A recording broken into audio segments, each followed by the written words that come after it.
Well, if you look at a food map of China, you can tell there's a whole lot of different foods out there. I mean, first you have the 8 grades, then a bunch of other different regional cuisines.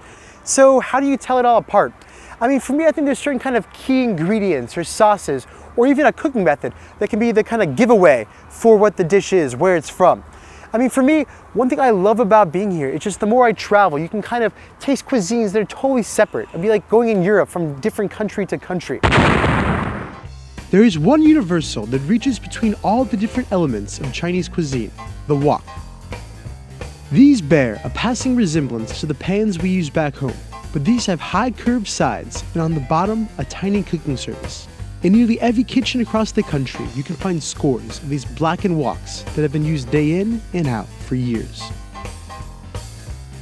And it makes sense. If you're a busy chef, you'd love the lightning quick stir fries that you can pull out of these, thanks to the jet engine burner beneath. Those tall elongated sides of the pan aren't just for aesthetics. They also give you the ability to cook in 3D, using the walls and the bottom simultaneously. Just off the top of my head, I can say out of a wok, you can make kung pao chicken, fried noodles or rice, stinky mandarin fish, and the list goes on and on. Now, the thing about this particular dish is that it's often used in these Hong Kong-style restaurants to judge the ability of the chef, even though it's quite a very simple dish. But because it's so simple is what makes it the kind of test. Exactly, because to get the right kind of flavor, the right kind of texture, you need to have very masterful control of the flame. Yeah, because when you bite into like a wheat noodle, you just go right through. It just has more of a dense kind of thing. Exactly. It's just chewy, almost kind of more like playful in your mouth. After the wok is where you start to see some of the regional differences emerge. Let's begin up north in Dongbei, where all you need is a pot and liquid to make the area's famous stews. Around these parts, growing vegetables or raising animals has never been easy. They know how to use the transforming power of a stock and a low flame to turn any pile of ingredients into a brew of tastiness by simply leaving it for a few hours. Though the earthy and hearty colors may not pop like other cuisines, as soon as you spoon in, you'll learn of the alchemy of this process.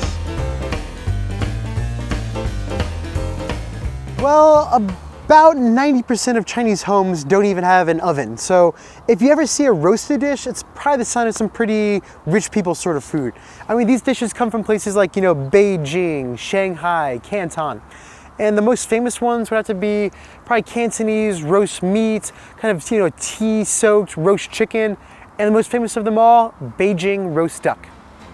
Way back in the first episode of this show, I remember my first Chinese roasting experience in the kitchen when I was making duck. I was in a room that had to be at least 110 degrees, balancing a duck on an 8-foot pole. My job was to maneuver it into a tiny opening that was engulfed with flames.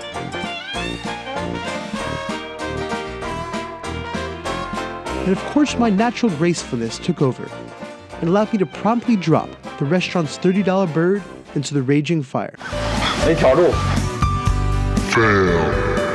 Wow, that's a lot harder than it looks.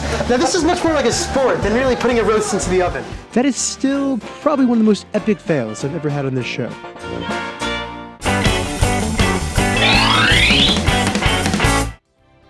If you go a bit further south to central or mid-coast China, you can find a similar concept in braising. Both of these methods use liquid to slowly cook something down over a long period. But it's something about the more saucy liquids and the lesser amounts of the braise that make it amazing for meats. Around Hangzhou or Shanghai, you can find plenty of deep brown soy braised pork shanks, river fish, or even hairy crabs.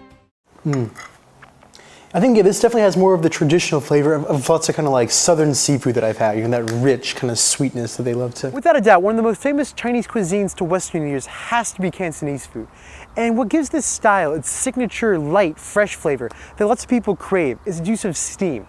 Inside the kitchens of these restaurants, you can find tons of little bamboo steamer baskets stacked up high into the sky. And inside of these, they have anything from, dim sum to fish and even noodles. And this is very dangerous. This is the dangerous part. Very experienced chef to do this. Yeah. Yeah, because it's very smoky. Then close it up for 2 minutes. Wow, look at that. Oh, yeah. Look at that big puff. Ooh, it's slowly deflating down.